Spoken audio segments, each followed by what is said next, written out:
Inside the Birds is back. What's going on? It's Geoff Mosher and Adam Caplan. And play the taps music, Adam. This is it. This is the finale. This is the last Inside the Birds podcast before the Eagles' Week 1 game against Atlanta. This is the last of just 2 podcasts per week because after this, we switch into 3 pods per week mode. We'll have a pod coming out Monday morning at 6 a.m. where we recap the Eagles game against Atlanta. We'll have one on Wednesday at 6 a.m. where we give you our source tape reviewed information from the game. And then, of course, our next one will be next Friday, where we preview week 2. I can't believe it. You know, we're already talking about like what week 2. That's how crazy and fast things go in the NFL. So we got a lot to cover in this episode. We are gonna preview Eagles Falcons and go through everything. Couple of things I wanted to talk about real quick. I hope everybody was able to hear our show on 97.5 The Fanatic. We were on Tuesday night this past week from 6 to 8, but much like everything else, that's going to change going forward too. We'll be back on the Fanatic airwaves Monday nights going forward from 6 to 8 p.m. A lot of people asked, so just to answer the question, if you missed the show, it is podcasted, not on Inside the Birds platforms, but on 97.5thefanatic.com. You go to their, I think it's under their podcast page or evening show page. Evening show. Yeah, evening show. Yep. Yeah. Yep. And then you can find, I think they break it up into hour 1 and hour 2. But either way, if you do miss the show, you can find it there on the Fanatics website. And on the app. Yeah. And on their app. Of course, you can listen to the app as well if you do not live in that area. So, yes. I just want to say thank you for all the people who called in. I would say, I don't know how many calls we took. At least 7 of them were listeners or viewers or listeners to our show, our podcast. Definitely. So it was kind of cool. We had people come from Texas and all over the country. Like, I don't know if they're locals, but a lot of them were transplants. Yeah, definitely. It was good to reconnect with some of the listeners, hear their voices. Shout out to Jerry. He was a big YouTube commenter who said he was going to call, and he did call. So it was fun to talk to him and take the question. Q&A. The most recent Q&A was pretty interesting, Adam. I don't know if you heard it. I know that there was a certain story you would have really gotten a kick out of. I haven't heard it yet. No. They were going through their season openers past, right, that both of them have been involved with. And Quentin Michael gave a really vivid description of the 2005 season opener. Now, that one's infamous because the Eagles were in the Super Bowl the year before, and then they go down to Atlanta. Similarly, right? A lot of symmetry there as far as going to Atlanta to open the season. And if you remember, Ike Reese signed a contract with the Falcons that year. He had left the Eagles, and he kind of got the team all riled up, talking trash. And then he walked away, right, and left the rest of the guys to start talking trash to the Eagles. Jeremiah Trotter gets kicked out of the game in like the pregame warm-up for getting into it with a couple of Falcons. Ike Reese is not even there at that point. He just did his job. And then, so Quentin Michael does a great job of basically describing the locker room scene. Jeremiah Trotter is kicked out of the game. The Eagles, as only the Eagles do, have, not great talent at the backup linebacker position. And their backup middle linebacker was a undrafted rookie free agent named Mike Labinjo. I know you remember Mike Labinjo. He's from Canada. Yeah, sure. Yes. Rest in peace, by the way. He passed away a few years ago. Yeah. Great guy. So Q, and I'll just leave it at this because people have to hear it for themselves, but Q described the reaction from Mike Labinjo, who's a rookie free agent who just barely makes the 53. He's there for special teams when Andy Reid walks up to him and says, "All right, Mike, you're the next man up." And you can only imagine how Mike Labinjo felt in that moment right then and there. So Good stuff on Q&A. Had a lot of good stuff on that we'll talk about in this podcast, just on what to expect, what they would like to see from Nick Sirianni out of his first coaching, first coaching debut here against the Falcons, his first time as a play caller, but also as a head coach and someone who needs to have the grasp of the entire locker room. So I thought it was a really great Q&A. Everybody should go check it out. And also Jason Avant, who did a great job of breaking down why he thinks Calvin Ridley, who is now the number 1 wide receiver for the Falcons with no Julio Jones there, is a star in the making. If you don't already think he's a star, and based on some fantasy drafts I've seen, I think people do, But Jay does a great job of breaking down why he thinks Calvin Ridley is going to be a star. So that's a good prelude, right, to our pregame show, which will be Sunday, 10 to noon at Rivers Casino out there in Philadelphia on Delaware Ave. Come see us. We'll be streaming our show, but we'll be interacting with people in the crowd as much as we can. And we'll have Jason Avant there. Quentin Michael will be a part of the show, and a lot of the X's and O. Greg Cosell, of course, is back with us. So great breakdown. I can't wait. A year two of the show, by the way, for just to let people know who are our loyal listeners, if you liked the production quality of last year's show, which I thought was really top notch, shout out to Rebel Hill Productions for our first year show that was thrown together very quickly. You're going to love some of the new graphics, Adam. I've seen some of the new overlays and graphical elements that are going to be added to the live stream. It's going to be top notch again. Wow. So just to summarize, it's you and I again, obviously. Greg Cosell's back. We love having him. He's actually going to be our guest on Inside the Birds TV, which will debut tomorrow, probably late afternoon, definitely over the weekend. And then you just said it, Jason Avant will be with us this Sunday and several Sundays going forward. So we can't wait to have Jason. Love having he and Q and our family here at Inside the Birds. And we'll have more announcements in the next week or two. We work on a couple more things, folks. We're not done. Definitely not done. Not done at all. We'll just see we'll see. We don't control the results. We control the effort, and we'll see what happens. There you go. All right. Also, make sure you're following us on InsideTheBirds.com. Please subscribe to the website. We're doing some big things there, and pretty soon we'll have another announcement about the website coming up. So we look forward to bringing you some more content in different ways. Andrew DeCecco doing a great job, as he always does, writing for InsideTheBirds.com along with us. So make sure you are following us on InsideTheBirds.com and reading the content. Yes. Yeah. Read the content, as Geoff just said. Andrew, just want to say he knows his fantasy. He doesn't just know the NFL and college football. He knows fantasy. He wrote a column. I think, was it earlier this week? Did I see it? Yeah, it was. I actually followed his advice in a draft the other day. Did you? I took a late round flyer on Jamal Williams, knowing that DeAndre Swift, maybe getting hurt, and plus Jamal Williams more of a bigger, brutal back, and this is what Dan Campbell talks about when he talks about eating kneecaps and throwing elbows and doing all that stuff like that. So and Andrew for what's called the Hall of Fame League, where we had a 10-team draft in the middle of August. I was flying on my training camp tour. So we were corresponding I was actually on the plane texting him. And I was not available for the first two picks. He did a phenomenal job. Our team is loaded. And that league, by the way, you could actually back it. The state, you could invest as little as $1 or as much money as you want. You could actually back the team and win 6 times as much as you stake. So follow that. The HOFL, the Hall of Fame League, it's actually owned by the Pro Football Hall of Fame, the business. And Andrew helped me with the draft. He did a great job. And in fact, the only one where I demanded we take Calvin Ridley in the third, I said, if he's there, we're taking him. I don't care who's on the board. I don't care who falls. We're taking Calvin. And he fell. Well, he was there because we're in a 10-teamer. Right. I was so happy. Andrew did such a great job. And we clean up in that league, but it's a 10-teamer and several teams are good. But you could get a stake. You could back our league. So I'll retweet it later today on Thursday so you all can see it. But we check it out. Check it out. Your team name is the Philadelphia Powder Kegs, if I'm not mistaken. Yes, right? Awesome good call. Name. And the logo is awesome. It's a cannon. I gotta wear it. Why am I not wearing it tonight? You gotta get merch, man. You gotta get that merch going on. I do. I love it. It's the favorite logo. It's actually one of my favorite hats. Awesome. Because I love that. I love that cannon logo. It's awesome. All right, check out the Philadelphia Powder Kegs, and like Adam said on HOFL.com, you can become an investor in their team, and you get 6 times your value back if the team wins the championship, correct?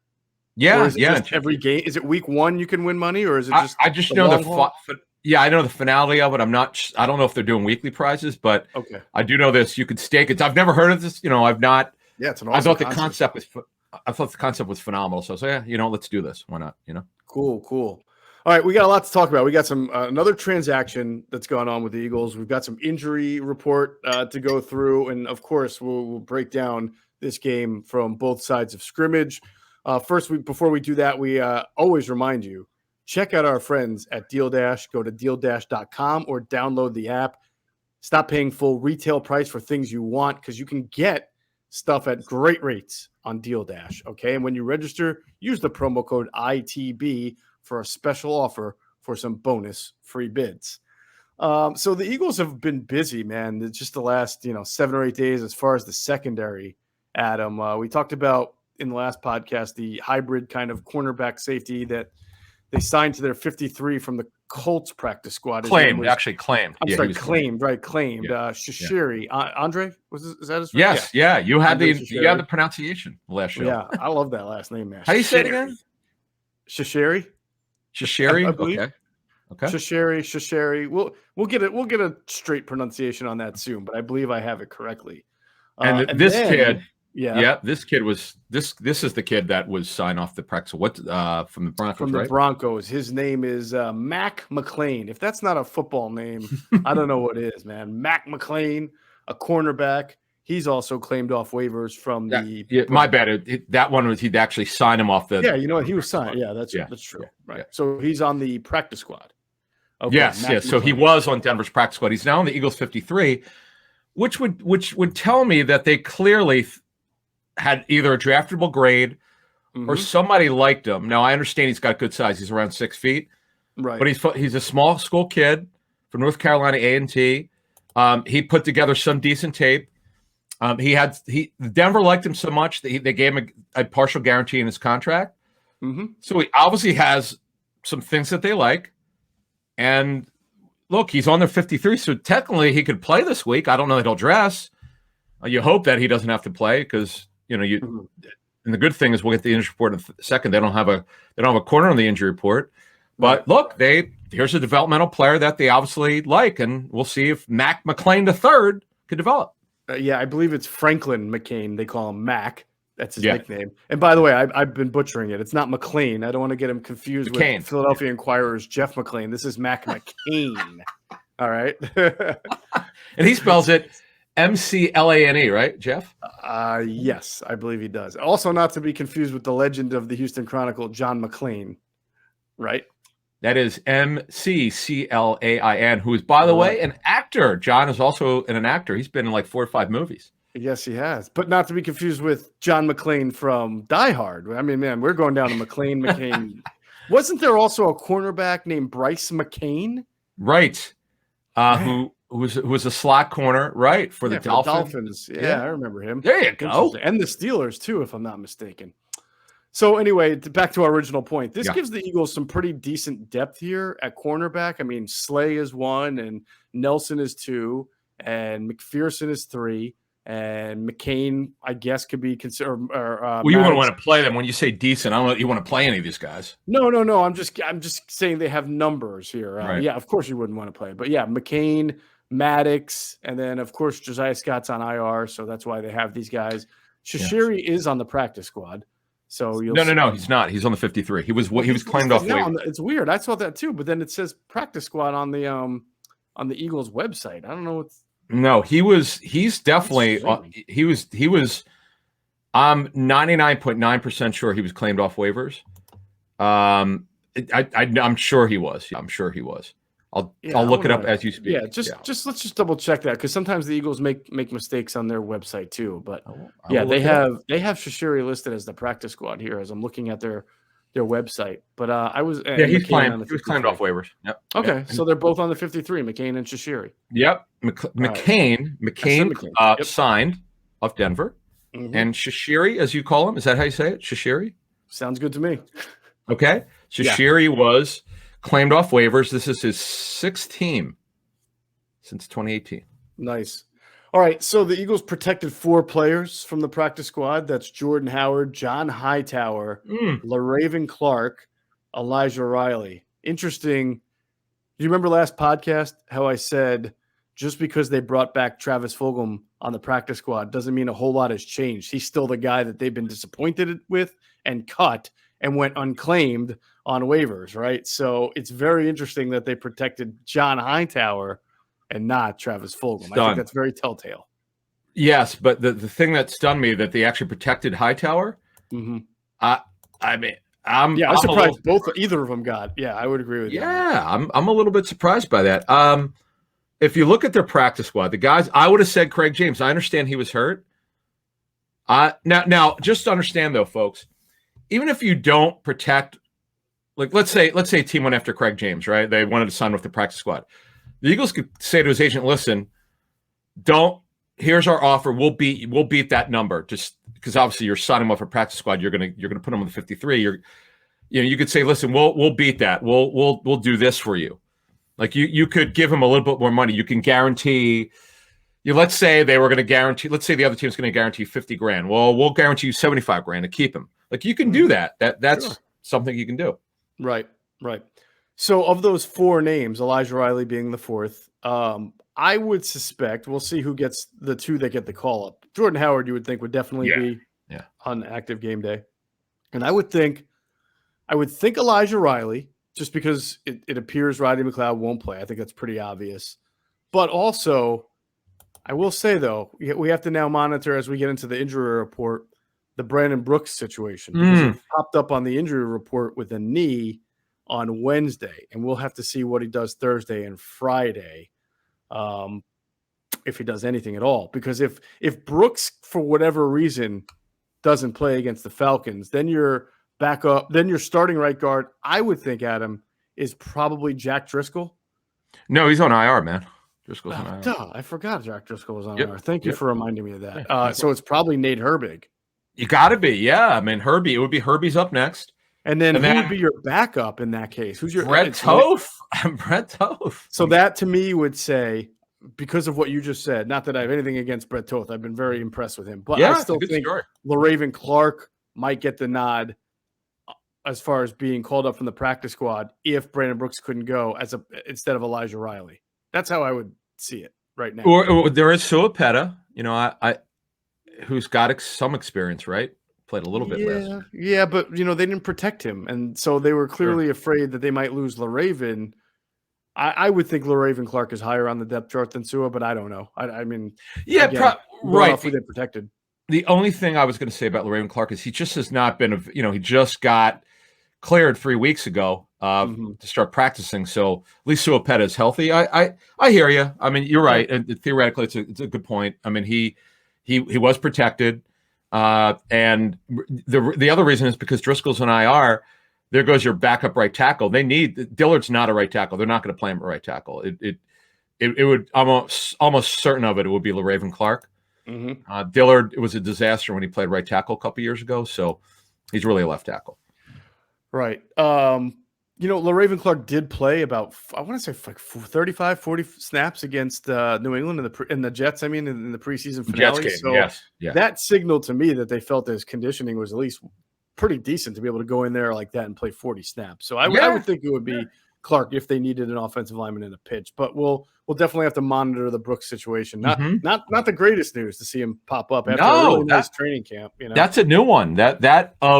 We'll get into the injury report in a second, but they don't have a lot, which is a good news. Neither do the Falcons, but that was a surprise. Yeah, it's not good, man. He had a very good training camp. He's all the way back. Let's just hope this is just a minor issue. Later today, we'll see what the injury report looks like. This is just covering this business 21 years. Typically, even though it's a new injury, as long as he does some, even if he's limited Thursday and Friday, the chances are pretty good he's going to play. But he needs to be on the field. Like if he doesn't work Thursday and Friday, or if he works Thursday, doesn't work Friday, I'm going to be a little skeptical, but we need to learn, as you said, a little more about this injury. Definitely. Now, the other guys are obviously on the injury report, not a surprise. Landon Dickerson still with the knee. Linebacker Davion Taylor continues with the calf. He was limited, so it's very, the reporters can't watch too much, so it's hard to know what he's really doing out there. And Rodney McLeod also still with the knee. Now, people say Darius Slay kind of let the cat out of the bag in his press conference on Wednesday when he said, it's too bad he can't be out there with us. But, who realistically expected Rodney McLeod to play week 1 when he hasn't even been a full participant in practice? He just came off the list when they created the 53-man. So, I was never of the mindset. Well, about 3 or 4 weeks into camp, I was of the mindset that there was no way he was going to be ready by week 1. I agree. The only thing with McLeod was, and we still don't know when he's going to be ready. He's more, to me, he's week to week in my eyes. Right. Once he practices fully, then the clock runs. It could be that week. Once a guy starts practicing fully, he could actually you could theoretically say he could play that week. Yeah. But having him limited, never had practiced before. Although they didn't have to put an injury report out the last 2 weeks. not that they had to do in training camp. They were nice enough to give the media an injury report.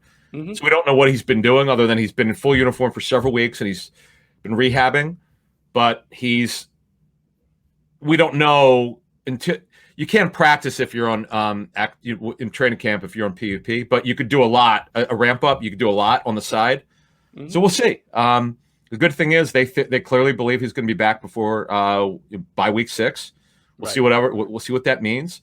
But yeah, the Davion Taylor with a calf strain. Boy, he must have had some calf strain. My God, how long has this been? 6 weeks? Well, look, man, yeah, it's been about 6 weeks. I remember telling you, I've seen some, I'm sure you have too, some cases. The calf seems to be the trickiest muscle when it gets hurt as far as projecting a timetable for return.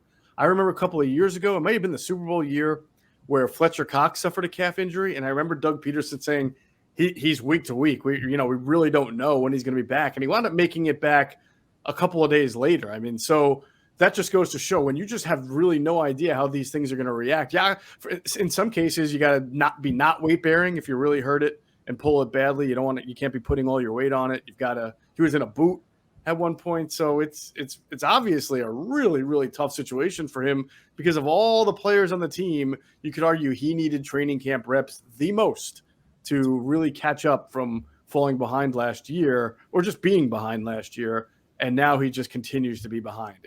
At this point, even if he's cleared to fully practice, you got to wonder, Adam, how long it will take him to understand the playbook, know his role, get out there, show he can execute even just like the basic plays before they get into anything, trickier than that. A couple things on Taylor. I know it's not much, but he did get off to a good start in training camp, and then it was a quadriceps injury. Now the calf strain. Right. Folks, when you strain a calf, that means you've strained the muscles, the fiber. You've either suffered a small tear or you've stretched the fibers. Being the fact that it's this long, he clearly had a fairly significant strain. There's no way this is 6 weeks and he didn't do that. Right. This is crazy how long it's been. Yeah. You were absolutely right. Well, I'm sorry? I said, yeah, it wasn't a tweak. Right, exactly. Yeah, it wasn't a tweak. This is a pretty. We'll have more information on Sunday morning at 10 a.m. Mm-hmm. We'll have a little bit more on this. This calf strain's got a pretty bad one. It's too bad because I know they were really excited after the first few days, and then it was, as we said, the quad, and then the calf. Now, Brooks, you mentioned Landon Dickerson is limited. It's good that he's on the field. We'll see what this looks like over time. That's really good news that he's on the field. I don't care if he's limited or not. That's really good news. Right. They'll ramp him up over a series of weeks, and we'll see when he's ready. But that's good news. And Rodney McLeod, as you said, and here's a really good news. Ryan Kerrigan coming back for the thumb surgery, not listed on the injury report. That means he's available this week. Right. Kevon Wallace, where he re-injured that groin some weeks ago, he's not on the injury report, which means he'll be available this week. That is very good news. Will be kind of interesting to see who starts next to Anthony Harris at safety. I mean, I suspect it'll be Marcus Epps, but maybe if Kevon Wallace has this great week of practice, they may change their mind. But Wallace was beat up a little bit with the groin during training camp, so he missed some valuable reps as well as Marcus Epps stayed healthy. So we'll try to maybe lock down by the pregame show Sunday which one of these guys is going to wind up starting. Mm-hmm. They may wind up both playing a lot anyway, depending on what kind of hybrid personnel packages that Jonathan Gannon uses. But it'd be very interesting to see who gets the first nod with that. All right, so that rounds out the injuries. We'll get into the game preview in a second. First, as we told you last podcast, if you want to get an advantage over your sportsbook, you got to download BetQL, the only app you'll need to make smart bets. Their best bets computer model scans over 350,000 unique bets a year to give you the best bet recommendation for every game across all major sports, gives you the reasoning behind why you should place the bet. They've got a model that covers everything from spreads to over-unders and player prop bets. So if you don't want to use that model and you'd rather do the research yourself, BetQL's got the necessary tools for your betting research needs too. Everything from sharp data, line movement, team summaries, lineup and injury breaking news, even a leaderboard to track your success. So you can go get it at the App Store or Google Play Store. Just download BetQL. You can also go to try.betql.co/ITB to get started. And, of course, use that discount code ITB at payment, and you check out for 25% off their subscription offering, which sounds like a great deal right there. So you can find all this information in the description of this video, along with a BetMGM offer that will allow you to receive a free year of BetQL. So check out their sportsbook offers page if you live in one of the eligible states to claim free offers upon signing at one of the many sportsbook listed. So don't miss out on the chance to beat your sportsbook this fall season with BetQL. All right, let us break this down. Let's start off with the Eagles offense against this Atlanta defense, Adam. Mm-hmm. Look, I mean, it's no secret. We've talked about this, on the Fanatic show, on our last podcast. The Eagles right now, they're a stronger team in the trenches. And offensive line is where it starts for them. The defensive line for the Falcons is just they're in transition. They got a new defensive coordinator. They got one really good pass rusher. If you can block him up, you should be able to make some plays. Yeah, no, look, Dean Pease is a really smart guy. He's been in this the semi-retirement. He's telling people he never retired, and I believe him. Guy's a really sharp coach. Someone who's worked with him in the past told me that whatever talent these guys have, he'll get it out of them. Mm-hmm. They were on a hybrid 34. They're going to he's a master of disguise. He's going to make Jalen Hurts hold the ball. That's what he wants to do. Right. I'm very interested to see the chess match between Dean Pease and Nick Sirianni and what's their OC's name? Shane Steichen. Shane Steichen, yeah. Yeah. Very interested to see. They've gone against them before. I cannot wait to see this chess match. Mm-hmm. And Hurts has just got to be patient, take what's there. That will show the ultimate, and I know it's week one, so he'll improve over time. But the challenge for him is this: take what the defense gives you, get rid of the football. The one challenge he had, which he did not overcome well enough in training camp, as we understand it, is throwing with good enough timing. Like he doesn't look he's just not looking to run like he did last summer. That's where he really improved. He wants to go through the progressions, but you got to get rid of the football. And if he does that and takes what the defense gives them, there are going to be plays to be made because they're not very talented on defense. And the Eagles have speed, folks. They have speed. They do. Absolutely. Now, Grady Jarrett is that one pass rusher I was referring to. He's kind of now, I guess, playing a defensive end type position. He's really an interior pass rusher. What they'll do is bring down an offensive linebacker on the ball there, right? I mean, an outside linebacker on the ball. But Grady Jarrett will be lined up mostly, I would think, against Isaac Seumalo, which I would, Seumalo is an all right, pretty good left guard, but Grady Jarrett's a better lineman. So Jason Kelce may have to kind of swing over, provide a little help there. But after that, I'm just trying to, Tyler Davis and Adam is I think their nose, and Jonathan Bullard. There's not a lot of names here. Jacob Tuioti Mariner.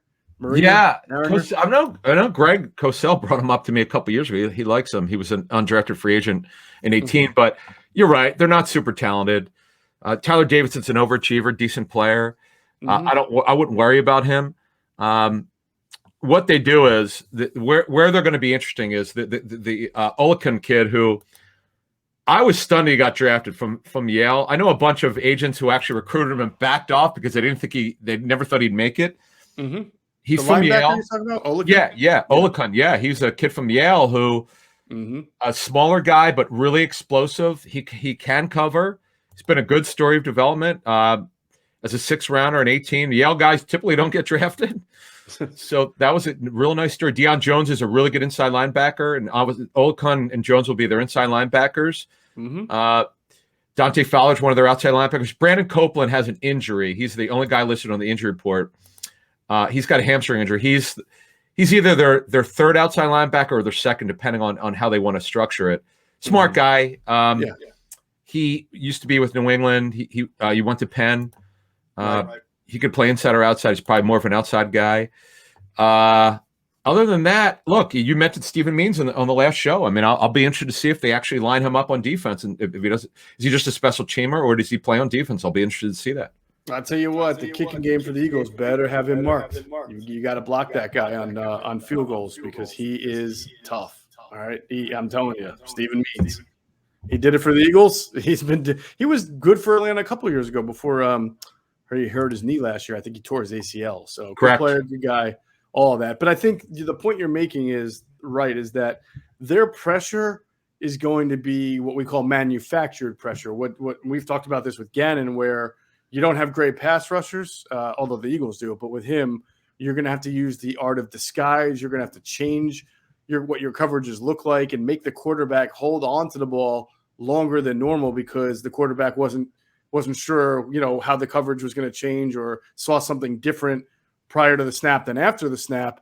You hold on to the ball a little long and then hope guys like Grady Jarrett and Dante Fowler can clean up after that. That's really their best shot, is being deceptive on the back end. Here, speaking of that, here's where I think Jalen Hurts is in it. It's not like they don't know that Dean Pease is going to do a lot of pre-snap and post-snap, particularly post-snap. Mm-hmm. It's exactly what Jonathan Gannon did at training camp. So Hurts has seen this. Now, obviously, Pease will have his own way of doing it, but he's seen this stuff. He's seen a lot of junk thrown at him. That's the good thing. Mm-hmm. Whereas Schwartz didn't do that in practice last year because that's not what he believes in. Right. Although I think part of it's because of the hand that he was dealt. Well, to defend Schwartz a little bit, they were so bad on the back end last year from a talent standpoint. Mm-hmm. Too many guys were playing that shouldn't have been playing. But this time around, at least Hurts has been through it. He now with Gannon, because that's what Gannon's defense is going to be like. Pease in that they disguise a lot. So we'll see. I'm so interested in this chess match. Really, I love these coaching matchups, and Dean Pease is a guy that's really well respected in the coaching community. And look, this is Sirianni's first game, as a head coach, as a play caller in the regular season. I'm interested to see how the chess match goes. And I like this for fantasy, though. I like Hurts in this game. I really do. I think he's going to get the job done.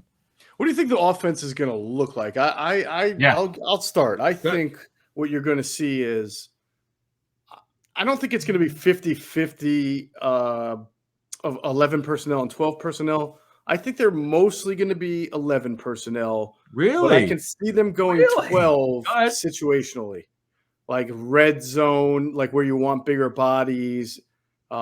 Maybe if you're backed up a little bit and you just want to move the chains, make sure you're giving yourself some space. But I feel like when you're in the middle of the field, that's when you want to be, when you're at the 30, the 40, 50, 40, 30, that's when you want to be an 11 and try to stretch the field if you can. That's why I'm just hypothesizing here. Okay. It's no one knows the answer to that. I couldn't begin to tell you. That is if we listed our top 10 questions, that is my maybe top 3 for the season. Mm-hmm. How much 12 versus 11 do they play? Because Ertz is here. And he's going to be here at least to the trade deadline. If they're in it, they ain't trading him. Why would you? If you got a chance, kind of like in Major League Baseball, if your team's got a chance for the playoffs, like the Phillies did, here's a good example. Don't trade away some of your good veterans. Keep them because you got a chance. Whereas if you're out of it, start having a fire sale. They didn't have to. Right. So we'll see. Right. We'll see what happens here. But I'm fascinated to see what they do with Ertz here. Again, it's like what we heard during free agency was even if Ertz would return, it's going to be Goddard's show. But what does that mean? How many I don't know. That's percentage. I don't know. I wish I knew. It might be the first thing we talk about on our podcast that'll drop Monday morning. I mean, be the number one story of the game topic, number one storyline after the game. It's going to be an answer to a question that we've had for quite a while now. So look forward to seeing that.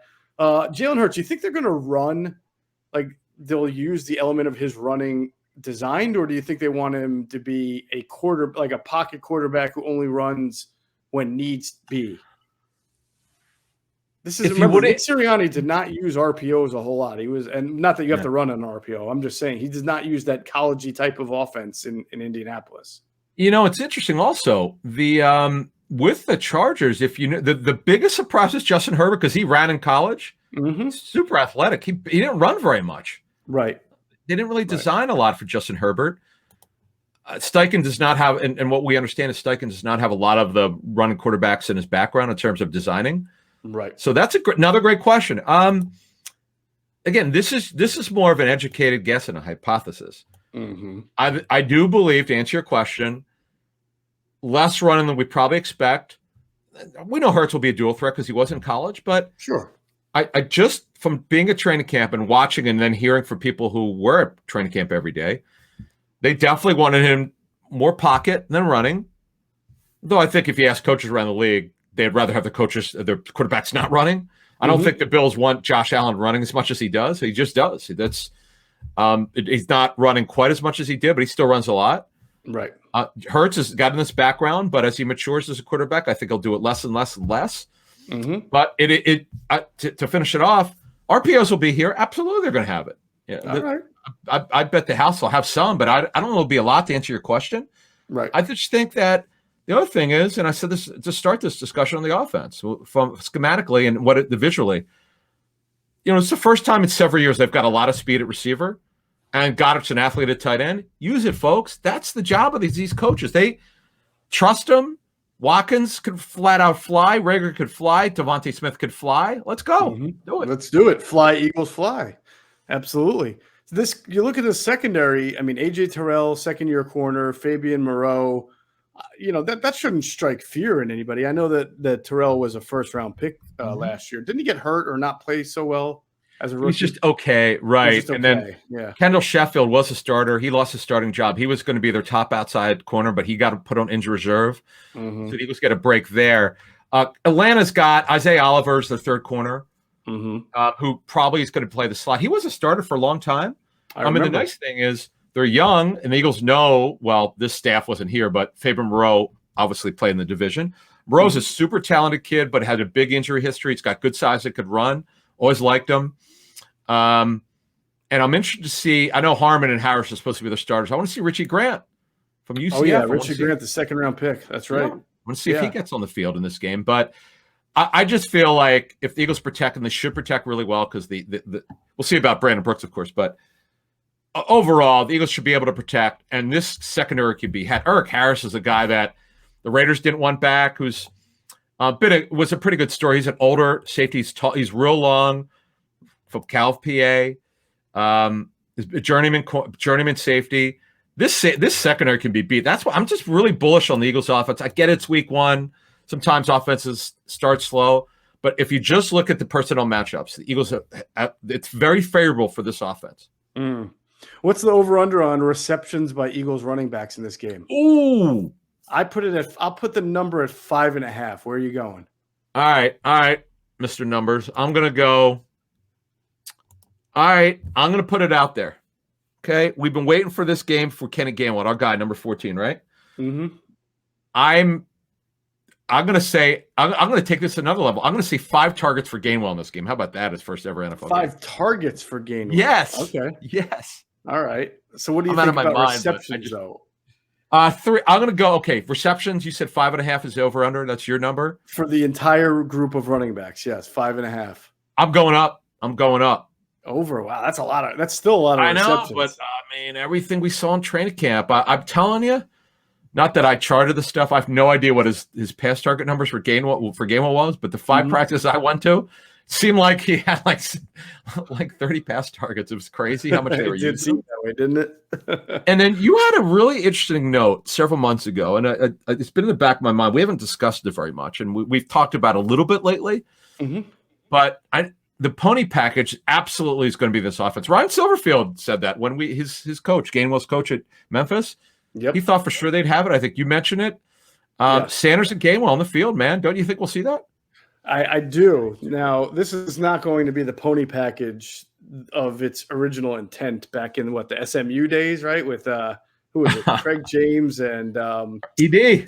Eric Dickerson, right. I mean, it's not going to look like that. This is not a stampede type of thing. This is getting 2 running backs who can put some stress on the defense because of their pass catching ability. So they very well could be, Adam, in the 21 personnel, but everybody's spread in a 5-wide formation.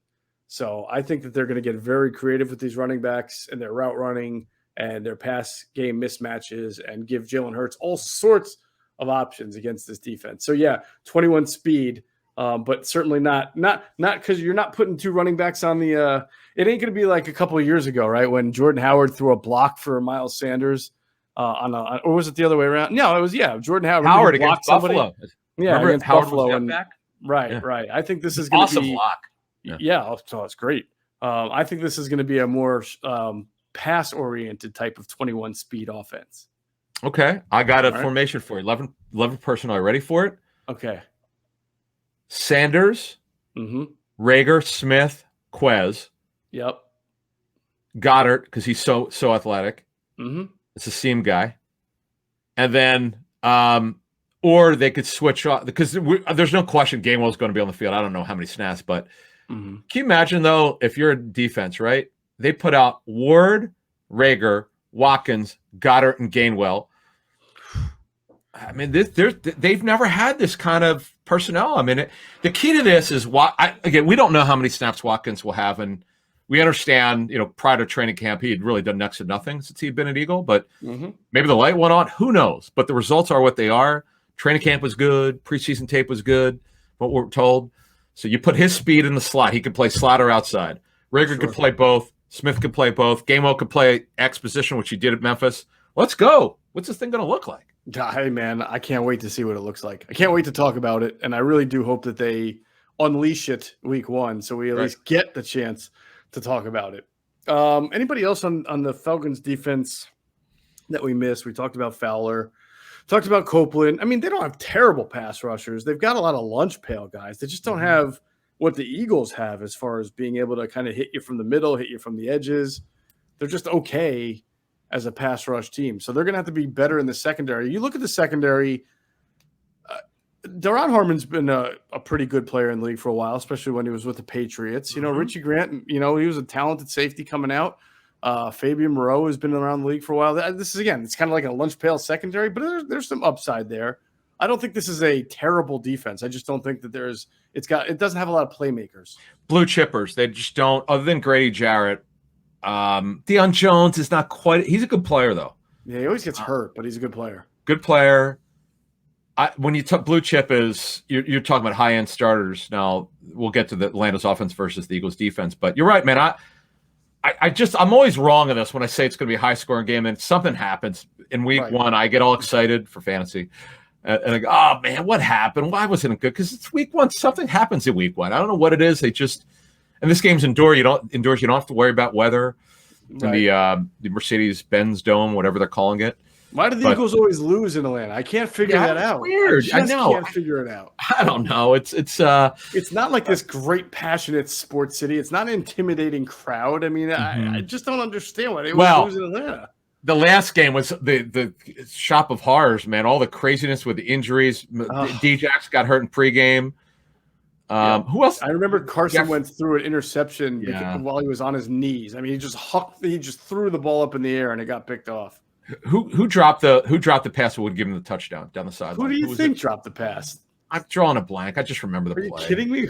Nelson Aguilar. Thank you. I'm an idiot. I'm like, who else would have? Remember, he also made an unbelievable catch. I could see it. Jeff and I was at Jeff's house, right?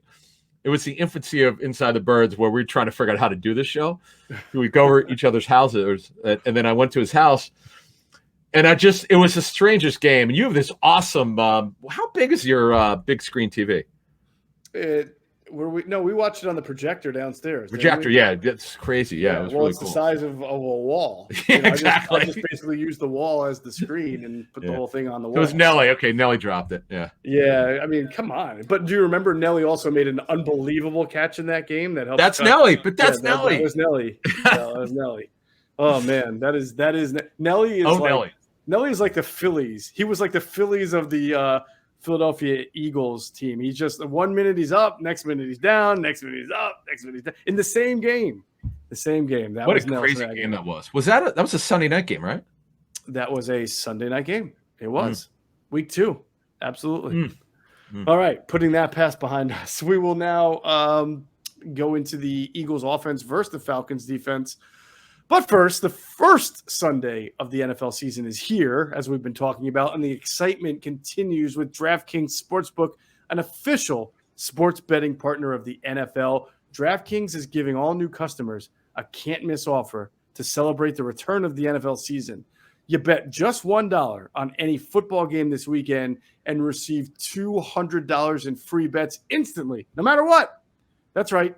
DraftKings Sportsbook is giving all new customers $200 in free bets instantly when they bet at least $1 on any football game. DraftKings is safe, reliable, secure. They make it easy for you to deposit and withdraw your money at your convenience. So download the DraftKings Sportsbook app now and use the promo code ITB to receive $200 in free bets when you place a dollar bet on any Week 1 game. That's promo code ITB to get your free $200 in free bets instantly this week at DraftKings Sportsbook, an official sports betting partner of the NFL. You must be 21 or older. Pennsylvania only. New customers only. Restrictions apply. In partnership with Meadows Racetrack and Casino. See DraftKings.com/sportsbook for details. Gambling problem, please call 1-800-GAMBLER. All right, so Eagles defense versus the Falcons offense.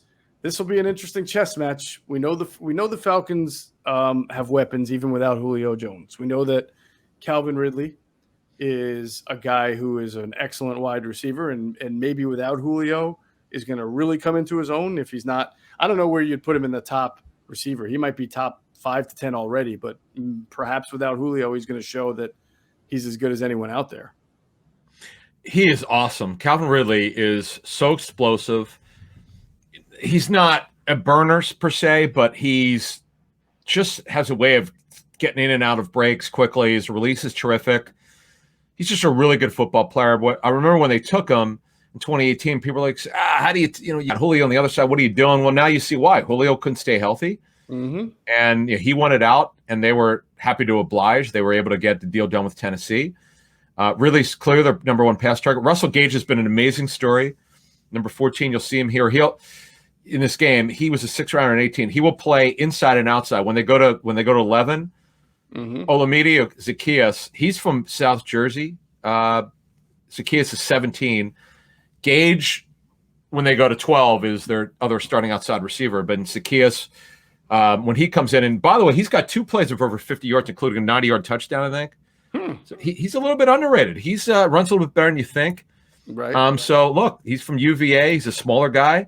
Good stories, an undrafted free agent out of 19. So the Eagles secondary, they're real thin, as we know. They got names, but they don't have a lot of depth, and they're going to be tested. They cannot afford any kind of letdown here. And Maddox now is securely back in the slot. He's got to play well. This is his contract year. Nelson's on a 1-year deal. He'll be tested. He's physical and tough, smart. But the Eagles, I believe they'll be more of a zone team because that's the way they play in Minnesota. Right. Historically under Mike Zimmer, and that's kind of the way I see it here. So I'm so interested to see how they cover Calvin Ridley. How do they slow him down? That'll be fascinating. Now, if they're going to be more of a zone team, then you're not going to have a trail corner in Darius Slay. He's going to stick to one side. So it'll be interesting to see what they do with Ridley then. Do they move him off? Do they try to play him slot a little bit? Do they move him onto Nelson's side? Yeah. And try to put the speedier guy Olamide, the bigger, either Gage or I can't pronounce it. Zaccheaus, you said? We're going to go with Zaccheaus. Zaccheaus. By the way, you need a little geography lesson on New Jersey, my friend. Is he from South Jersey? He's from Plainfield. That is North Jersey. Oh, North Jersey. Okay. I thought it was South. Okay. No, it's okay. I'm just messing around with you. Plainfield is I want to say Union County. Okay. Maybe Somerset County. But either way, it's North Jersey. Zaccheaus. Yeah, the only reason why I know about him is because I was watching this game. I did not know about him when he made this play, and he caught this bomb. I'm like, first of all, I couldn't pronounce the guy's last name. And the announcer went crazy. He said, Zaccheaus. Yeah, I remember that. And he went crazy like Gus Johnson would do. And I was like, okay, obviously I have to know who this guy is. He's from UVA. Okay. So look, the Eagles are going to be tested. I just my senses, because knowing Arthur Smith and the way that he runs his offense, they're going to be heavy 12 because they've got Hayden Hurst and Pitts. I understand Pitts will be used out wide in the slot and all that. They use a fullback. They'll do that. Keith Smith's a fullback, number 40. And look, when you keep a fullback on your roster, you're probably going to use one. They use one.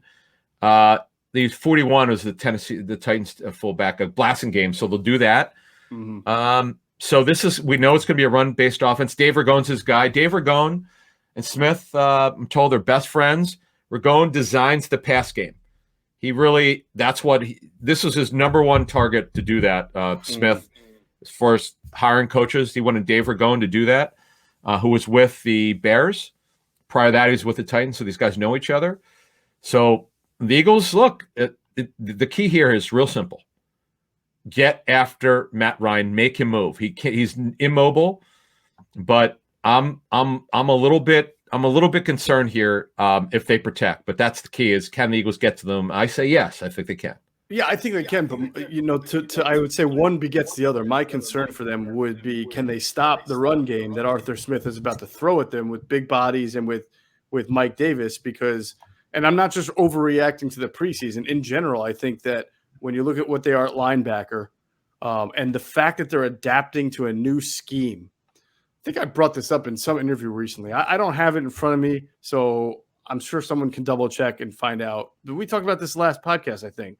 When Steve Spagnuolo took over the Giants defense the year they won the Super Bowl, and they were awful for the first 3 weeks, and they had Justin Tuck and Michael Strahan and OCU Manura on that team, so they could get at the quarterback as well as anybody, but they couldn't stop anyone for the first 3 weeks because nobody knew where they were supposed to be.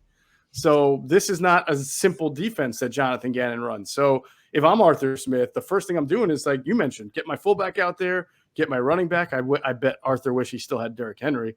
And, you think? No, I think Arthur also does a lot of motion, and he gets, his guys on the move, right? I'm trying to do that too, give some eye candy, and then just pound it up the middle the best I can and see if the Eagles defense can actually stop the run.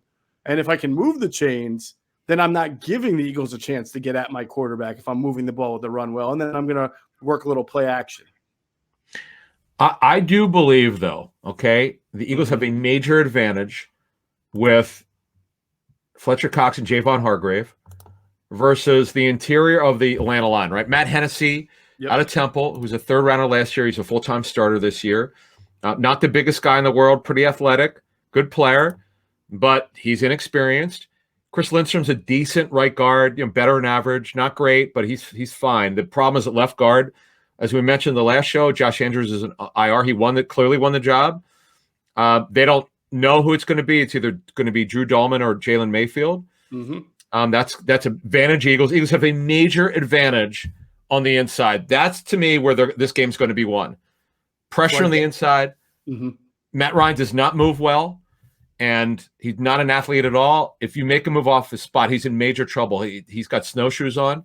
They're gonna win this battle. I really believe that the Eagles will win in the inside. I definitely think they will if they can stop the run. But as you mentioned, all those reasons that the Eagles have good defensive linemen. Mm-hmm. That's why God invented zone blocking, Adam. You get these guys going right, then you get them going left. You pound them with the run, and it doesn't become a one-on-one matchup. It just becomes are you able to kind of horizontally stretch the field with your running game and get your running back into that second level through wide zones, split zones, things like that. So Arthur Smith was a hot candidate. This is supposed to be a guy who's got the answers. All right. He's supposed to be a guy who knows how to run an offense. So he clearly knows that he's undermanned here on the O-line, and we'll see what he does to compensate for it.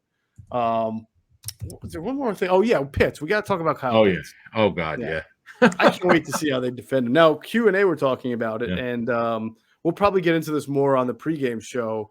But Quentin thought maybe a lot of two-man type of coverage, which is when you're playing too deep, kind of looks like his own, but you're man underneath. Man under too deep. Yep. If that's what you're going to do, I get it, because what that enables you to do is, let's say you're man underneath, you're not good enough to compete man on man with the person you're guarding. And in this case, they probably aren't good enough to compete with Kyle Pitts, assuming he's going to be as good as they say.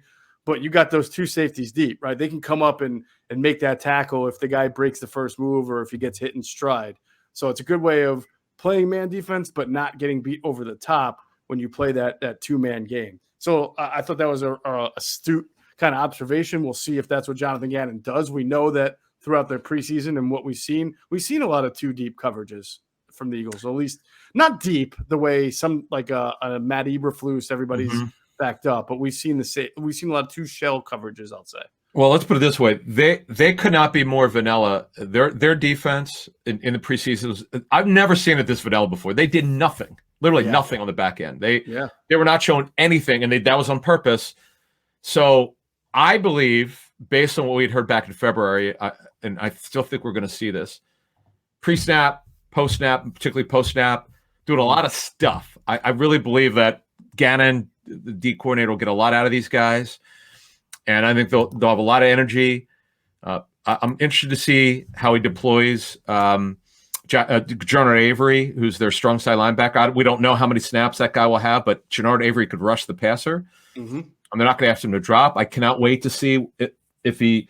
I cannot wait to watch the all-22 and see how much they stand these DNs up, because I saw so much in training camp. I'm like, wait a minute, I didn't know. I'm like, is this actually going to happen? Are they actually going to do this? Okay. I mean, I know Kerrigan can do it because he's done most of his career, but will Josh Sweat do it? Will Barnett do it? Will Graham do it? I cannot wait to see this. It'll be very fascinating. I want to continue to look at the defense here for the Eagles as they match up against this Atlanta offense. First, I want to remind everybody, check out our friends at PHLSportsNation.com, enhancing the fans' experience with their coverage of Philadelphia sports teams. They are for the fan, by the fan. That's their motto. So check them out at PHLSportsNation.com. And, of course, you can find them on Twitter at PHLSportsNation. And we'll pause real quick for another word from our great sponsors, including our friends at Sky Motor Cars. And if you do stop into Sky Motor Cars out there in Westchester, PA, please tell them that Adam and Geoff sent you. You will get the best deal. And Steven Nelson just got his car there. Just like Eagles cornerback Steven Nelson did. And right. You said he was rocking a what's he bumping, a Tahoe these days? I think he got a Durango, if I'm not mistaken. A Durango, that's right. Nice. One in a truck. He's a truck guy. So he took you got to, folks, if you're on Instagram, you got to, or Facebook, follow Sky Motor Cars on IG. The cars that it's amazing. I mean, it's really amazing. And, the used car business is tough because it's actually hard to get inventory because of this chip shortage in the country. But they're stocked, man. They've got a real. I was actually drove past there a couple weeks ago, and don't forget, folks, if you play golf, there's a driving range around the corner. Do what I did last time I went there. I went to the driving range and then went to Sky Motor Cars. I remember when I used to play golf. I got one golf outing in this summer, man. One. I thought this was going to be the summer of Geoff, man, and I was going to be playing more golf. But it did not turn out to be that way, unfortunately. You got two? We'll get you going to the charity events. We'll get you going. Yeah. That's what you have to. I need a reason. I'm like, sorry, everybody. I got to go play golf for this charity event. So, it's much more understandable than I'm just leaving. You have your own clubs? You have clubs? Yeah, of course I have. Yeah. Yes, I have my own Some clubs. People rent them. I have friends who rent them. They don't actually. Some people rent them. I lease with an option to buy. Option to buy from Fletch, yes. Gloves too? Gloves too, exactly. Fletch. Oh, that's funny. By the way, you talked about Matt Ryan, right? And what he has had such an up and down career against the Eagles. He's 4-4. He's had some really big wins, and most of his losses have come in Philadelphia, right? But his wins, as we mentioned, because the Eagles never seem to win in Atlanta, he's played well in some of these wins that they've had that have been in Atlanta. So he's got one where his highest QB rating was 137.4. That was actually in Philadelphia against them. I do remember that game. Yep. Yeah, he had a 35-31 win in Atlanta against them in 2011, 91.5 passer rating. He threw 4 touchdowns in that game. He's got 17 touchdowns in 8 games against the Eagles. So he's good for two touchdowns, but he's got 12 interceptions. So they certainly 12 interceptions in 8 games is a lot. Mm-hmm. So he's good for at least throwing 1 pick. And you know why? Because if you pressure him up the middle, he's got lead boots. He cannot move. He just can't. And he's just not mobile. And I'm because we have no frame of reference with Arthur Smith and Matt Ryan. I do wonder if they'll move the pocket at all, because I strongly suspect, and I really believe this will happen. The Eagles D line should have its way against Atlanta's line. So to counteract that, will Smith and Ragone move the pocket to get him going? Because Caleb McGarry has not played particularly well at right tackle. He's the right tackle. I know he's had some injuries. He hasn't played well. Left guard it could be a disaster. And they're okay inside. The Eagles have a decided advantage. To me, this game is going to be one of the trenches. When we talk Monday morning, when we have a post game review, I strongly believe it's going to be one of the trenches. Not every game is, but I believe it because the Eagles are stronger on both sides, O-line and D-line. But if Atlanta protects, with Ridley, Gage, Zacchaeus, and Pitts, the Eagles are in trouble. I don't know that they can handle those guys. So the scheme's got to work, and the guys up front got to get the right. Finish the sentence. The Eagles will win if something very specific. They went up front on both sides of the football, O-line, D-line. So all right, that was not specific. I was generic. Oh, okay. Specific? Yeah, like they get 6 sacks or they. Oh, you want something that specific? 3 takeaways. Okay, this is kind of specific, but if Cox and Hargrave get a combined 8 or more pressures in this game. Okay, I like that. I will say the Eagles will win this game if they win the turnover battle. Okay. All right, you win a turnover battle on the road, I have to think that the percentages of winning a road game when you win the turnover battle are pretty high in the NFL. I haven't checked that out, but I will try to look up that stat. But I just feel like if the Eagles win the takeaway battle, they will win the game. That brings us to our moment of reckoning here, Adam, as we get to the prediction part of this podcast. This is the first one of the year. So the line has moved just a little bit. It was Falcons 3.5. Now it's down to 3. So it must have moved in a half when Josh Andrews was at their starting left guard is out for the game. And I know people bet always tell me that if they're moving, it's because they're getting too much money on the Falcons. Right. Because the books don't want to lose money. I get that, but so you want me to go first? Yes. By the way, Jalen Mayfield, if he gets the start at left guard, I'll be kind of have my eyes on that. He's the big kid from Michigan, offensive lineman. Third rounder. He's a mammoth guy. He went in the 3rd round. I mean, people thought he could go, mid 2, early 3. I remember doing the pre-draft on him. So I'd just be interested. I always look at the Big Ten kids, and he's a mammoth kid. He's big, over 6'5". Yeah. I'm going Eagles 24, Falcons 20. We'll see if I'm right. I've just felt this all week that the Eagles. I understand it's rookie head coaches. I believe the Eagles have a better roster. I understand the Eagles' limitations, but I believe in Jonathan Gannon. I believe in Sirianni as a play caller. I understand it's game 1. We don't want to. No matter if they lose, they lose. Let's not overjudge them. It's the first week. The Eagles, remember, Doug Peterson's first game. Boy, they annihilated Cleveland, right, in the first game, 16. The first game of Doug's career, though they beat Cleveland. I don't think it was an annihilation, but it was a win. Okay, I thought You might be right. I don't remember. Well, sure. Wentz was fantastic. I just remember that. I saw Jimmy Haslam, the owner of the Browns, come out of the box, and he was not happy at all. Well, when you were the owner of the Cleveland Browns in 2016, you had nothing to be happy about. It was 29-10. It was 29-10, so that was a fairly big score there. Yeah. All right, so you're picking the Eagles to win. So what's the final score again? 24-20, Eagles. So they definitely cover because they're getting 3. Okay. And 24-20 would be – you would take the under on that because DraftKings has the over-under at 49. Honestly, I know you and I have split this over the years. I'm usually the guy who goes under, you go over. Yeah. If it has been week 5 or 6, I would have gone over. I know that there's a high upside to this game, but it's week 1. You get fooled sometimes. The matchups are interesting. There's no doubt, but it's a chess match game. I cannot wait for it. It's weird. Like at first, when we knew the schedule, I'm like, Atlanta. I don't know if I want it. Who cares? I know it's week 1, right. But the more I look at this thing, I'm like, you know what? This could be kind of fun. As you mentioned, Ridley's a stud. Right. Matt Ryan's a veteran quarterback. He'll never be a Hall of Famer, but he's a solid guy. He's been to a Super Bowl, which they should have won. Archbishop Woods and Abington High's Kyle Pitts is from the area. Matt Ryan, who's got the oddest Philly accent I've ever heard. I asked him this. He swears he was born and raised in Philly. I asked him this like 6 or 7 years ago, but just about, he said he's from Exton. Okay. Man, you just don't have a Philly accent, But I didn't ask him if he had anyone. I didn't ask him if it's like his mom or dad were born somewhere else and he moved when he was 2. I don't know. Okay. But it never even registered with me whether he had an accent or not. I can't. No, he doesn't have one. Yeah, Exton and Penn Charter. Look, I would say this. I just believe that the Eagles D line and O line should dominate because they're healthy on both lines heading into the game. There's just no reason why they can't dominate this game. The Eagles have the Falcon O line is below average. Eagles D line is one of the top 5 in the league. The Eagles O line is one of the top 5 in the league. And their Falcon D-line is just average to me. That this just favors them.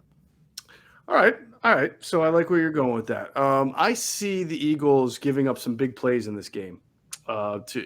We've seen them against the tight end. God, I still remember George Kittle. Was it last year when he had 10 for 10? So I'm not quite sure that they're ready to defend guys like Kyle Pitts yet. And I can see Calvin Ridley having a pretty good game. So I think the Falcons are going to be able to score kind of like sporadically. I feel like they're going to have some 3-and-outs and then make some adjustments, figure some things out, and have a couple of drives that are profitable. So, and I think the Eagles are going to wind up the same way, kind of have some tough sledding at times, and then figure it out whether they're in 11 or 12 and put some points on the board. So I see a close game, but for whatever reason, the Eagles don't win in Atlanta. And so I'm going to pick the Falcons 27-24. You got to go over. Okay. I'm taking the over. 27-24 Falcons, which is it's, I guess, is that a push? That's a push, right? It's a push. So Falcons don't cover, but I see them winning 27-24. If I don't gamble, but if I did, I certainly would take the Eagles on the money line. I think they'll win. So why you don't need the 3? If you think they're going to win, if you think they're going to win outright, go ahead. Go take the money. Go for the money line. Right. So look, it'll be a fun game. You know what? I'm a little bit more bullish on this game. My interest level is 7. Out of a 10-point scale. It probably 2 weeks ago was a 5, but the more I dug into these matchups, as you said, you're really right. Look, the Falcons have offensive firepower. I cannot wait to see Kyle Pitts, who's wearing an odd number of number 8. Is that what he's wearing? I didn't even know that. Yeah, these numbers, man. What I can't get into it. Like I just cannot. I was kind of fascinated when the players were allowed to pick their numbers, for the most part. But man, like 8 should be a quarterback. I mean, come on. That is a little goofy. 8? Yeah. Man, I don't even know if I'd want to be 8. I don't know. That's what I mean. You set a new standard, I guess. What was your number in high school in sports? I would wear 3 or 33 in any kind of sporting event. How so? Why? I just my numbers I really like. I mean, 3. Okay. I was born on August 3rd, so 3 is and I when we were growing. Well, I'm a little younger than you, but when I was growing up, like 33 and 34 were awesome numbers, right? I mean, like think about all the people who were like Larry Bird wore 33, Ewing wore 33. Who else wore 33? That was right. Magic Johnson wore 34, right? 32. Wasn't Thurman Thomas 34? 32 was Magic. I'm sorry, Magic was 32, but I always like 32, 33, 34. Thurman, any of those numbers. Who else was? Thermidor. There were some really good 34s who are just tons of them over the years, escaping me. But I always liked those 3 numbers. 30. If it was a single number, it would be 3. If it was like a double-digit number, it would either be 33 or 34 or 32. Mine was 22 for Andrew Toney. He was my favorite player growing up, the Boston Strangler. Mm-hmm. My jump shot in high school was I totally copied him. Mm-hmm. Unfortunately, I didn't grow past 9th grade. I thought it was going to be 6'5", man. I was 6 foot 1/2 inch in Penn Charter, 9th grade. And Brown and Nagel was there then. How about that, Brown and Nagel? How about that? Couldn't stand him. He was annoying with his Chuck Taylors. Sure. Didn't Kareem, by the way, wear 33? I thought Kareem, hell yeah. There we go. Yeah.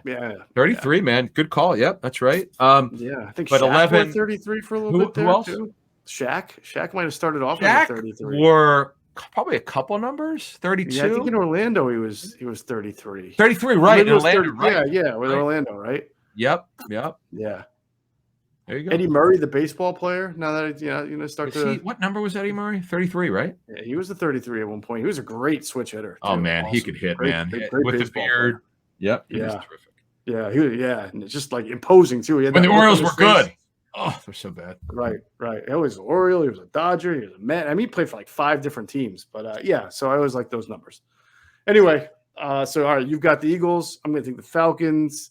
We will see. By the way, we reserve the right to change our mind by Sunday at about noon when we're doing our pregame show, and we have to do this all over again and make our picks. So that's happened before, based on some injury information or breaking news that's happened. Last year, you switched a couple of times based on some late-breaking injury news. I remember that. So. Yep, you're right. I don't remember which games it were, but this is. I'm glad this on paper should be a fun game. I mean, could one team blow out the other? Sure, it's week 1. You never know. Right. But I'm looking forward to it. Definitely. All right. Catch us on the pregame show. 10 a.m. to noon, Sunday from Rivers Casino. It's going to be awesome. Me, Adam, Greg Cosell, Jason Avant, Quentin Michael. It's just going to be a blast. So for everybody that's a big follower of our program, we really appreciate it. Been getting great feedback lately, and we look forward to kind of starting up the new season after this Sunday's game. All right, that's going to do it for this episode of Inside the Birds, the leading podcast in Eagles Intel. Make sure you're checking out our producer's work. His name is Hunter Brody. He's on YouTube. His channel is called Sports Talk with Broads. His website is broadsmedia.com, and you can find him on Twitter at Broads81. And as always, we thank you for flying with us inside the bird.